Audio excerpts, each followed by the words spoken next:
So we are about an hour and a bit away from home. I think about an hour 45 from home. We are picking up a gearbox. This is part of the terms of purchasing the car today.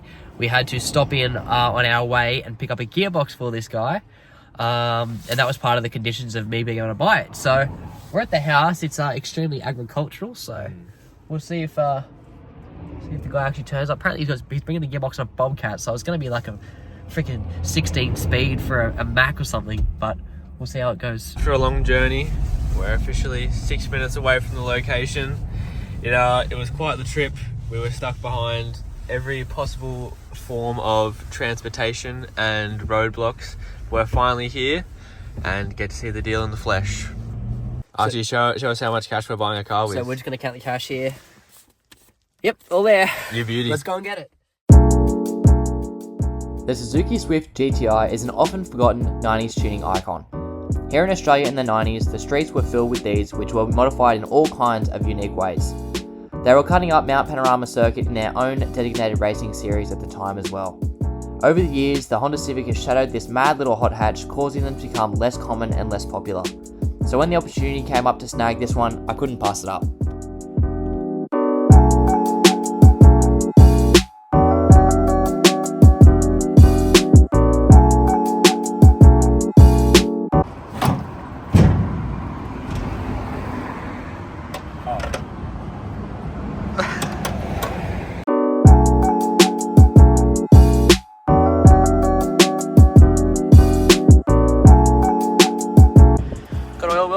Yeah, we're just doing a little bit of a health check. It has oil. The belts look somewhat fresh. It's a bit loose and a bit crusty, but I would imagine, considering it's been sitting 8 years, 8 years ago they were probably pretty new. In the radiator, absolutely. That is looks like mud. So a new radiator may be on the list. Aside from that, factory aircon, which we've been told is a rare option. yeah, factory aircon, factory window switch, factory central locking, and power windows. Yeah, power windows. Pretty much the topped out model you could have possibly gotten. And there's a nice bonus we just found out. It has a full 2.5-inch engine back exhaust. So got a nice set of headers. I'm assuming a high flow cat, it looks like one underneath, and then a full nice kit out the back. You just need to clean up and then let's get it cranking, Will. Let's get it going.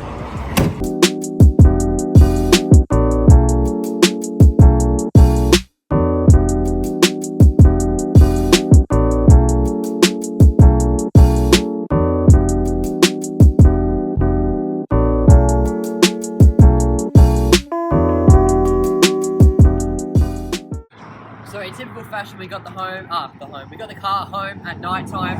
So now we're gonna unload the car, and we've already taken it through the car wash a bit, as you've seen, just to get it a little bit cleaner. Obviously, not gonna be great, but just a little bit of a wash to get off most of that surface grit, basically, and then we'll take it to the driveway and we'll find out what we really bought. So we just ran 12 volts straight to the window motor to wipe it up, to get it up, and as you can see, this is feral. This window looks like it hasn't been up in probably the time it's been sitting, so yeah, very, very dirty, so might give it a quick clean. Alright, so I've got some gloves on. We're going to start going through this interior. I found that newspaper down there which dates back to 2016, which is when the car first started sitting, so we're going to start pulling everything out, chucking it in the bin. You can see here on the newspaper, February 13th, 2016. That's what all the papers date back to, so yeah, the Rego got cancelled in 2016 as well, so more proof that, yeah, it's been sitting for a long time. Alright, so I've just chucked a battery in, and as you can see, the blinkers are flashing, and I have a little security thing going off in here, so we've got our little red light. You can hear that relay clicking, so that's the mobilizer relay, but see the handbrake light flashing, we got battery and stuff on, but obviously no starter signal. But if you come around to the back, see those blinkers flash, so it's like it's armed in a security mode, security system. So gonna have to do some digging to figure out how we can bypass that.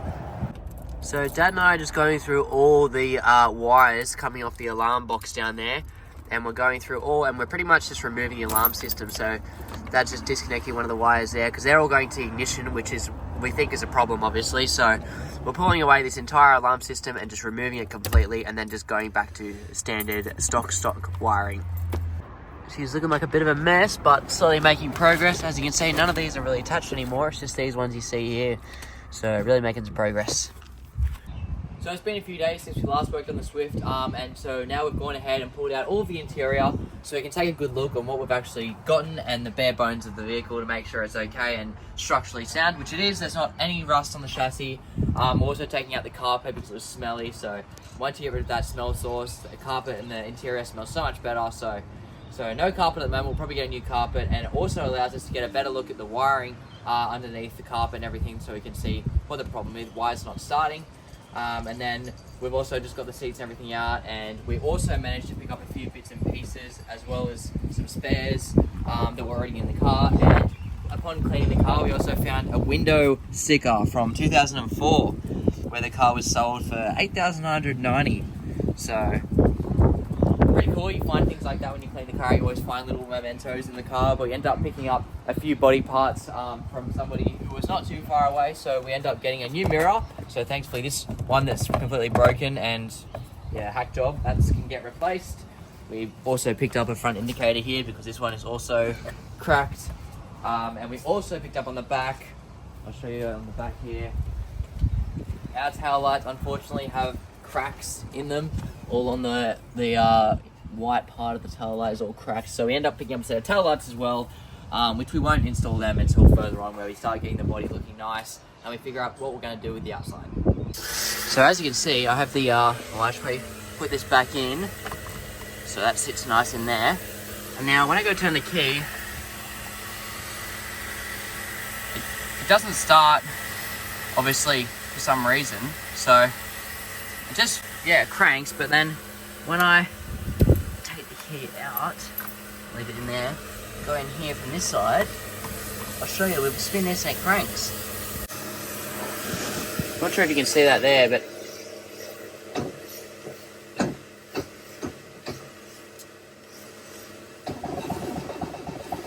we can get it cranking through the switch there. So I've chucked the fuel pump in the bucket here, and I've just plugged it back into the normal fuel lines in the car. So we've actually managed to get the car to crank. So what we're going to do now is obviously plug that fuel pump back in. You just put those wires through, plug the fuel pump back in. We're going to try and get it to run because I've got the car cranking. It turned out the ignition wasn't letting the key switch the car on. So anyway, I've also just checked the timing here. So as you can see, it's hard to tell. There's a little dot here, and that's in line with this thing. I've checked on the cams, that's okay. I can't really see the crank, so we're just going to hope that that's okay, but it seems okay. It's nice and tight. So yeah, next thing to do is just see if she runs.